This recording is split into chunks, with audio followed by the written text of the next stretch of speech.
being Christmas time, Mariah Carey was coming through. And our mayor wanted to put on some big thing because Mariah Carey is here. And so she comes into town, and he offers her like a plot of land, Mariah Carey land or whatever. She walks up to the microphone, and she says, "But I don't want a lot for Christmas." Favorite games of the year time. I looked through my. I start this off with a little bit of a blurb about. I play a lot of games.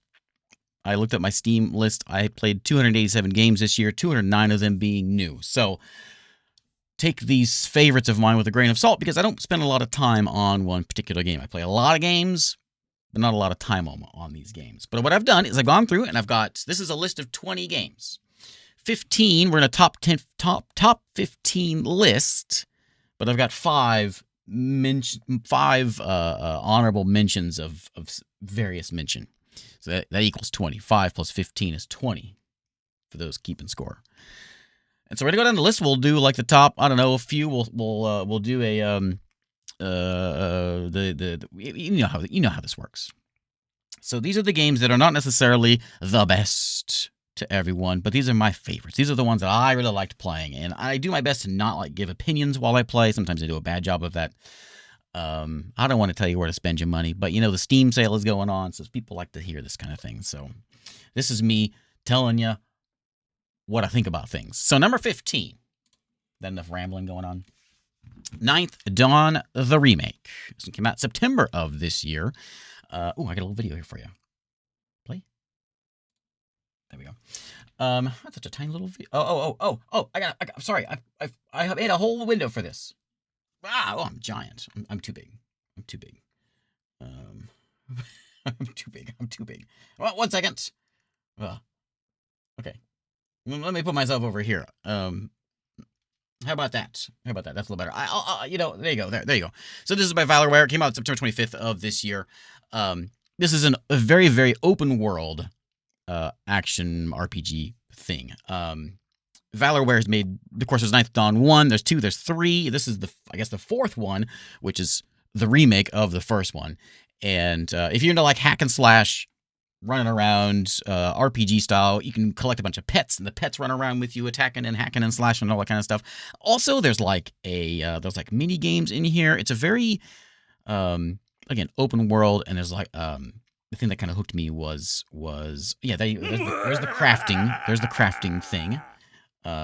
Hey, thanks, Toby. There's like another like deck building mini game within here as well. You go into a tavern and you play this little deck building mini game. Good stuff. And there's just, as you play the game, more and more of the game starts to show up. So there's a lot here, and you can spend a lot of time with this one. And that's kind of one of my metrics for what is a good game. Is it a game that I want to come back to and that I can spend a lot of time doing it? Maybe I don't want to maybe I don't feel like going and hacking and slashing today. Maybe I feel like playing a little card game. Maybe I just feel like raising pets. Then that's all here, and also co-op. Anyway, 9th Dawn Remake, number 15. There you go. I don't know. I'm sure it would play great on the Switch. Number 14 puts us at Kingdom, Dungeon, and Hero. I think somewhere in there it calls itself like a grand strategy 4X. It's not 4X. This is a war game. It's by Kraken Studios. Came out here on July 1st of this year. It's kind of like like an old-timey war game, like hex-based war game. Thank you, Eno. But it's fantasy style. You know, you want to raise a fantasy empire of dwarves or elves or whatever, and kind of conquer, storm across the land, turn-based style. But in addition to that, in addition to the leading kingdoms, protecting lands, stopping enemies, there also is like heroes, and so you can have this separate part of the game where you're hiring a paladin, a cleric, and a thief to go run off into dungeons and do dungeon things. All part of this game, like where you send out like a diplomat, you're sending out your party of adventurers. It certainly has like an old 90s feel to it, and I think it's just a solo dev working on this one. And it's a little janky. But these are all popular. These are all a little janky. But I had a good time with it. I played a couple times actually through the year this year. And I love a good fantasy army empire builder. So there's Kingdom Dungeon Hero for number 14. Number 13, the Universim. This is one that I wasn't sure we would ever see on a list because I wasn't sure if it'd ever get done. It took a long time to get developed. So this is a colony builder. I don't have any music, do I? We need music. We'll get some music after this one. Colony builder, world builder, a god game, where we are on a planet, building up your little meeples. What are they called? I forget what they're called. Starting from the Stone Age, working your way up slowly and slowly through the ages, where you start getting into like medieval era and then industrial, and you start launching rockets off, and then you can go and colonize alien planets, and you can have alien worlds. My love for this game, by the way, is by Crytivo. Came out January 22nd. Another thing I should mention, side note, these are all full release. There is no early access in here. That's one of the toughest things with trying to figure these out. These are all full release and well, no ands and complete. And this one is full release January 22nd. I lost my train of thought what I was going to say, but yeah, God game, city builder, and my remember now my love of this might be a little swayed because I do this always live. And playing this so the viewers get to play as the little minions running around. And that always adds a lot of fun to this. So that might be swaying my love for the game, but I really like this game. And, period. There you go. Number 12, but we're going to get some music because it's too quiet in here. Eerily quiet. There we go. Now we get some Stellaris music in the background to keep it interesting here. Number 12 is Empires of the Undergrowth. This is by Hooded Horse and Slug Disco made this one. This one came out June 7th of this year. This is a colony builder, but you're a bunch of ants. Again, this is another one that's been in development forever. And this is more, I say colony builder, this is more RTS. RTS base building is what this one's all about. So you got your queen, you sort of got your little worker ants running around in the underground, and then you can go up above ground and send out your swarms of RTS style ants. There's a lot of different types of ants as well. So there's a lot of different ways of playing, like leafcutter ants or whatever. And I've had a good time with this one over the years. We played it whenever it came out here, full release on June 7th, and it's kind of amazing how far this one has come, because I remember playing this one early days and it was just very basic, but it has come a long way in the past however many years, and happily put on my my favorite list of insect focused colony building ants, real-time strategy style. I've heard of Hooded Horse before. Yeah, Hooded Horse is all over the place. I don't know if I think it's the only one I have on here of theirs. Next up, number 11 is Terrascape. This is in that vein of like Dwarf Romantic, those sort of cozy, puzzly builders, and it came out here on July 17th by Bitfall Studios, and Stray Fawn's publishing this one. Thanks again, Eno. Thank you very much. It says multiplayer. I haven't seen what multiplayer looks like on this one, but so you got this floating islands. You're building little cities and castles, and it's, I think when I played this one, whenever I do these live streams, I always plan on doing like a little 30-minute game and then like a 2.5-hour game or whatever. That's what usually my plans are. This one was going to be the little 30-minute game, and I ended up just playing the whole night this game. It's like, you're just puzzly putting down trees or houses or tavern or whatever, but man, it hooks you, and it's if you like this little cozy city building but more puzzler style, like Dwarf Romantic or Islanders, that's what this is. I don't know how the multiplayer works. I haven't seen that. I'm curious about that now. I think every single one of these is on sale right now for the old winter sale. But anyway, there's number 11, Terrascape. And I'm also curious about this winter event going on. Let's go to the top 10. Number 10. with 8-bit armies. This is just good old-fashioned RTS. This is from the Petroglyph folks, Command and Conquer folks, and what do I say about it? Other than it is old-time RTS, like well-done RTS, and I don't know what to say about it. Other than I loved playing like Red Alert, Command and Conquer. I loved that stuff whenever I was teenager, high school days, and I had a good time with this one when I played it. I'm sorry, I'm out of words. I don't know what to say about this one. Voxel style RTS. Period.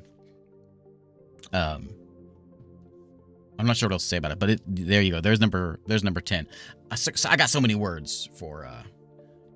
There you go. There's the high note to end on for 8-bit armies. I haven't played a lot of RTSs recently, and I wouldn't call myself a big RTS fan, but I had a good time playing this one because it was just well done RTS. Okay, number 9. Let's go do some Tiny Glade. So this is one of those games that's not really a game. It's more just sort of a little diorama builder. Came out here September 23rd by Pounce Light. I remember watching this one for a long time on Twitter, back when I used Twitter. Maybe back when it was called Twitter, where they would show like the way this thing sort of built, where the game was coming together. And man, it's so neat. The way you can just sort of click and drag and houses pop up and you can, it's a little decorating diorama building tool.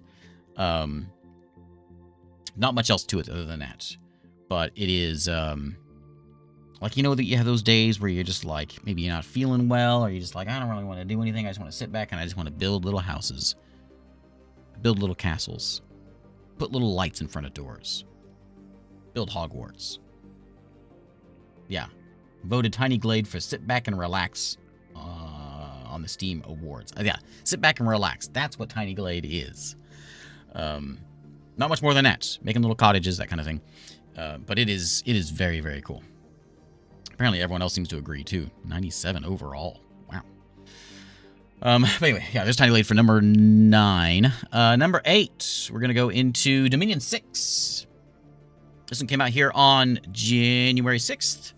Dominions, if you ask anyone about Dominions, they have a very loyal following of followers. Dominions is a empire building, turn-based strategy, and very complex. Not necessarily difficult, but it can get difficult. So you've got a fantasy army, and maybe you've got some fantasy Aztecs or fantasy spider people or fantasy lizard folk or fantasy Rome, and they all play very different. And I mentioned this, I just played this just yesterday. I think the thing that is so good about this and so well done about Dominions is that the way you, not necessarily the magic and all the stuff that goes along with that, but when you build your armies, it's not just like a numbers game. Like when you play Civ or whatever, you know, it's just like, my guys are 10 strength, their guys are 8 strength, I'm gonna win. This one, you could have 10 strength guys, a whole bunch of really good archers, but if you're fighting a bunch, what you're fighting against is what I'm trying to say. It really matters what you're fighting against and how you lay out your armies. And that strategy, even though it's an auto battler, is what makes that's what makes the strategy and what makes the game.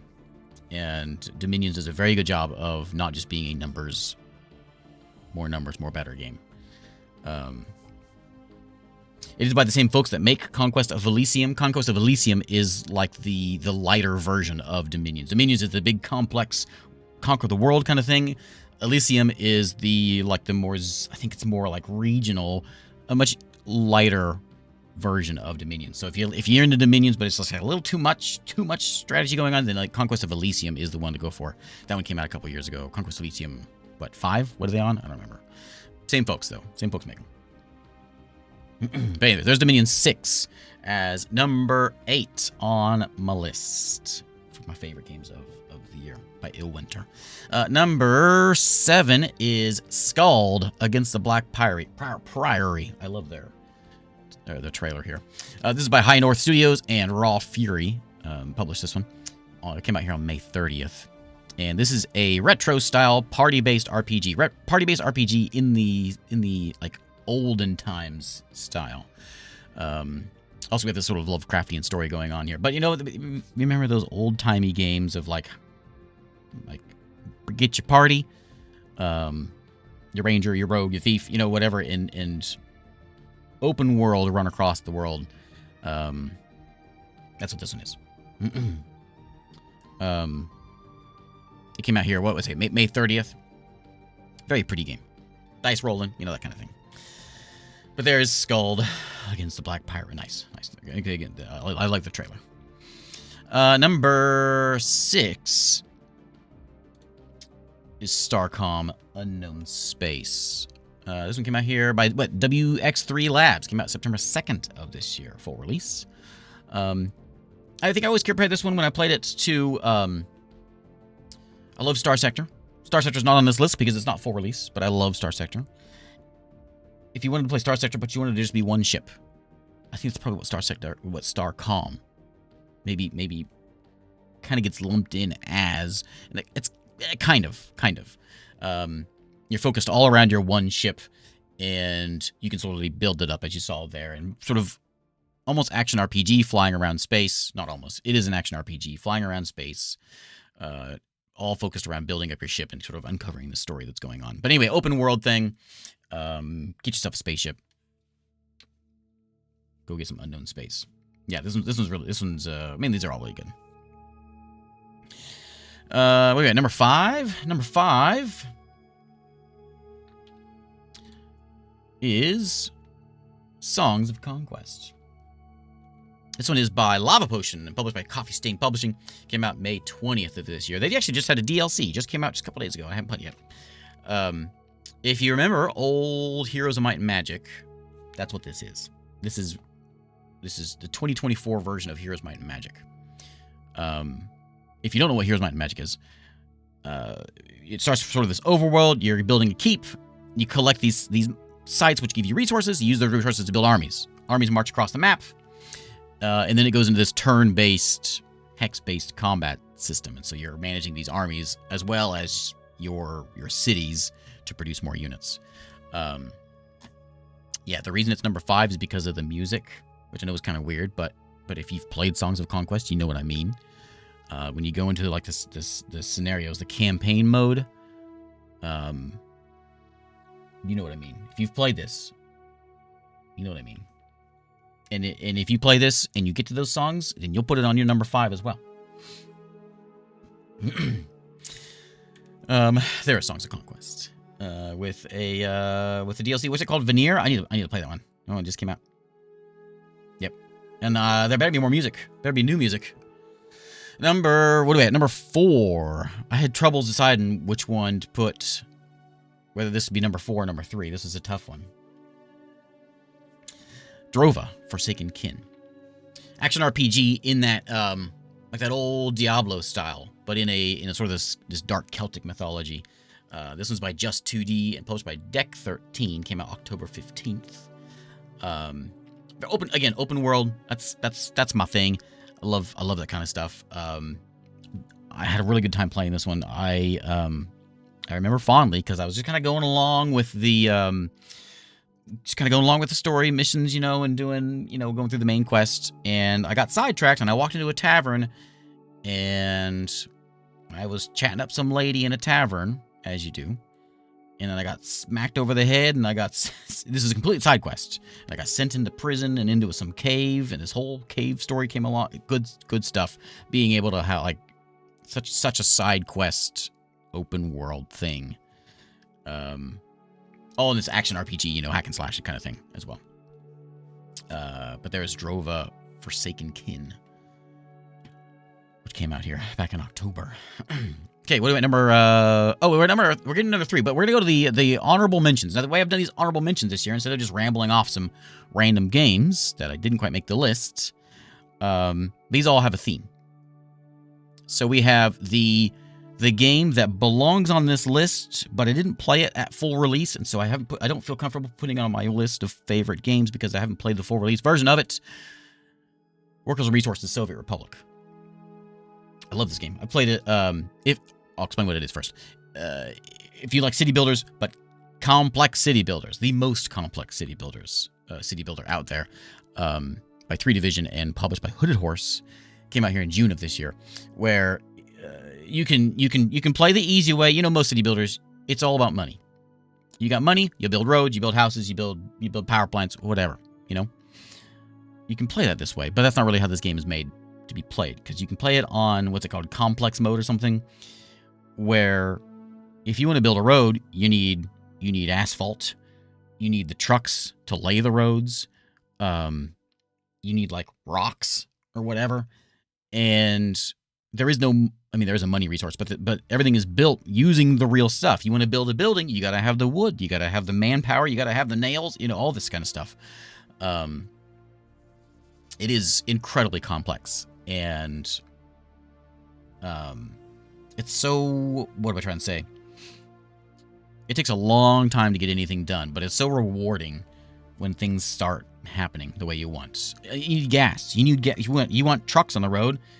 You need gas, and you can't get gas unless you have gas stations, and you got to get the gas brought in and shipped over to the gas stations to fill the trucks up. It is incredibly complex, and once things start happening, it is the most rewarding thing. Once you manage to get power on and lights start happening, oh, good stuff. Anyway, this came out back in June of this year, and this is my honorable mention of game that belongs on my top list. Probably number 3 if I had played it, but I didn't play 1.0. Last time I played it was back in January of this year, so I haven't played the full version, but I played a lot of it in the past. Anyway, next up we have every November is Free Games Month. And my favorite free game of the Free Games Month was Soul Fantasy Warfare, or maybe SOVL Fantasy Warfare. This is basically just Warhammer, but it's Warhammer as a free game, tabletop style war game by Dalen Studios. It is completely free. You play it here on Steam. There is little packs that you can buy if you want additional, like if you want Skaven or reptile folks, then you can add them in as well. But there's a bunch of stuff that's in there for free, and yeah, it's Warhammer. There's not much else to say about that. It's Warhammer, but it's free, and I had a lot of fun with it during the old Free Games Month. We got, what's next? What am I at? Next is this is the weird category. So, crossover roll for initiative. This is the weird category. When I played this one, I did not expect this. I don't know how to even explain it. This is a tabletop, defend your tabletop RPG character sheet from evading pixel enemies. This is by Gatorews Inc. and Microprose. So you've got a character sheet, and you're thinking, okay, I got a bunch of dice. And you play this like little match 3. I don't know how to explain it. You got a little match 3 game going on, but you've also got little monsters coming off the table and attacking your character sheet, and you have to defend against them by rolling dice.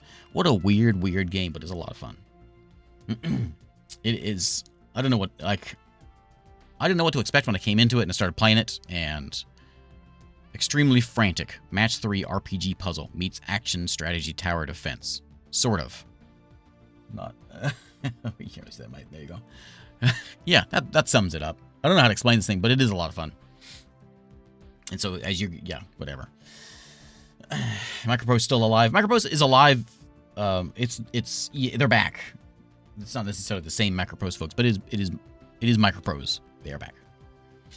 We got the other honorable mention of old game, my old find one that I found is Balrum. This came out in 2016, and I didn't even know about it. But it's old-timey turn-based open-world RPG. I just discovered this year by Balcony Softworks. Look at that, it's $4. $4. Go buy it. Go out there and buy it. $4. Actually, I don't care. Buy it if you want. I don't care. But it's yeah, as you can see there, turn-based, open world, old-timey turn-based action RPG style. I loved it. It's great, and I was not familiar with it at all. I don't know how I even found it. I think someone mentioned it in the comments. It also has this sort of like home building area where you can like take care of, like that you guys are doing right now. You can build up your own home. After you go out of the world, build your home up, and then you can go back into the world and quest around and stuff like that. If you're into like the exiled kingdoms, yeah, that's a good example. If you're like those things, exiled kingdoms and the what's the name? Not them. What's the what's their names? I forget the names. There's a whole series of games that are similar. I forget the names though. I think one called Genesis. No. Hey, thanks, DNAC. Spiderweb, that's them. Spiderweb games. Yeah, there we go. Spiderweb. They're very, very Spiderweb-like. If you're into Spiderweb, they're like that. Spiderweb's a little more turn-based and a little less action RPG, more strategy, I suppose. But it's that same sort of thing. If you're into those, you'll like that. Okay, and then I have the final one I have. This one is early access, but I wanted to put this one in here because this was just, I remember this being like the most fun. This is just the most fun, surprising game that I played this year. Outside of what's on this list here. And that was MMORPG Tycoon 2. What a dumb name. I apologize, MMORPG Tycoon devs. This is kind of, it's a great game. This is in early access, so that's why it's not in my main list. This is just in my early access, or in my honorable mention list. But it mixes two of things that I love, and it's a world builder. We're building the world, putting out the towns, laying out the biomes, and building a place for little AI folks to come in and play an MMORPG in our world. And not only are we doing that, we're also like building in the like if you build a dungeon, you actually build the dungeon. You put the monsters in there. You are building an MMORPG game. Period. It's a world builder game, and I love world builders just by messing around with them. It does sort of have, yeah, there's this game called Let's Build a Dungeon, which is coming out, and that one is similar. If you're familiar with that one, it is kind of similar to this, where it's that, but there's so much, it's like that. You're building a world for little AI characters to go run around in and complete quests. You're setting up the quests for them. You set up the quest chain. Go kill these monsters. You put the spiders out. You put the spider boss out there. Go kill this spider boss, and then come back to me and bring me some spider fangs. You know, you do that whole thing. Go in the dungeon. You build the dungeon out. You put the key in there to unlock the door to get to the boss. Put the loot in there. Yeah, I had a lot of fun with this one. This is by Vector Storm. I apologize for insulting the game's name. I had a lot of fun with it though. This is my when I look back on my fond memories of streaming this year, I had a lot of fun with this one. Okay, so back to the old list. So our number three is a big one because it's top 3. That is, diplomacy is not an option. I like building castles, and you know what I like more than building castles is I like it whenever games that are castle builders I like that I need to build a castle. And sometimes I play games like these colony builders where it's like you got to build a castle. You don't really need to build a castle. You build one just because it's kind of fun to build a castle. This one you need to build a castle because you've got swarms of they are billions like monsters coming in trying to take you out. You've got to build a castle, and it's frantic. It's not peaceful in any way. There is a peaceful mode, but you build your stuff every night. Waves come in, and then you got to build castles to try to defend against these things coming at you. Medieval style, build a castle, defend against whatever. It's Door 407 came out October 4th of this year for full release. It's half off. Some of the scenarios are frantic, but I just like because I like building castles, and There's some. Ooh, look at that one. There's some good screenshots in here on like the kind of stuff that's going to be like. Look at that. It's a frantic castle building thing. I love railway signals. Yeah, yeah. Okay, number two. Caves of Qud. Caves of Qud is a science fantasy roguelike epic by Freehold Games, published by Kit Fox. This is traditional roguelike. Traditional roguelike in every sense of that word, where when you think of a really good traditional roguelike, you think of like an immense amount of character options. Build whatever character you want. And then once you build your character, you're going to start mutating, and you start growing tentacles. And my character in the last game I was playing, my head was on fire. It is open world, very, very, very open. Not just open world, very open in every sense of that word, as well. Qud was almost number one. It was close, but there was another one there's another one that showed up. Anyway, this one came out here on December 5th of this year, and it's been in development for a long, long time. I think I first played it back like 8 years ago or something. But this Caves of Qud, if you are into like turn-based traditional book-like style things, then yeah, Caves of Qud is good stuff. Okay, we're on number one. Number one for the day. And that's KeeperRL. KeeperRL is it's a dungeon builder. It's Dungeon Keeper. It came out full release here February 29th of this year by Electric Succubi. I've always said that this is, a lot of folks ask me, I play a lot of Dwarf Fortress, RimWorld, and KeeperRL is sort of like the good entry into those kinds of games. If you're not like, you get into Dwarf Fortress and you're kind of overwhelmed by that kind of thing, KeeperRL is a really good intro into that, where the basic game is you're just some random wizard, and you're providing a home for the goblins and the orcs and the other horrible things in the world, and you're giving them a home. And then you take those horrible things and you go out and you stomp all those humans and dwarves and elves and build a base, basically. And it's, turn-based base colony building from dungeon building game.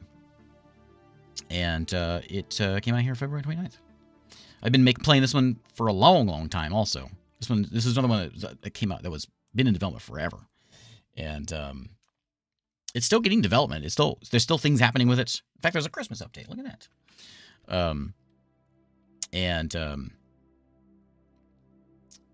Yeah, digging the mountain and in that sort of like lightweight Dwarf Fortress style. There is KeeperRL, my number one. I like KeeperRL more than Dwarf Fortress. It feels more like what I want Dwarf Fortress to be. Yeah, it's more like, so Dwarf Fortress is much more hands off. Like the dwarves control you almost, where you're just trying to keep up and keep the dwarves happy. And then you're in much more control with KeeperRL because you can individually move every unit. It doesn't have this whole production chain thing. It's got a little bit of that, but not a whole lot of that. It's more the fighting style than what Dwarf Fortress is, of like simulation. This is more fighting style. But anyways, there's KeeperRL, number one on my list. There is my favorite 15, 20 or so games of the year. This was tough. This is real tough. Some of these years I come in here and I don't have as hard a time as I have this year. There's a lot of games in here you probably are thinking, why isn't that game in there? It was tough. I had to trim some out. Some that maybe belonged in here, but when I was trying to compare, would I rather play Frostpunk 2 or would I rather play the Universim? And I lean towards the Universe. That's so I had to kind of narrow some things down. But there's my list of favorite games of the year.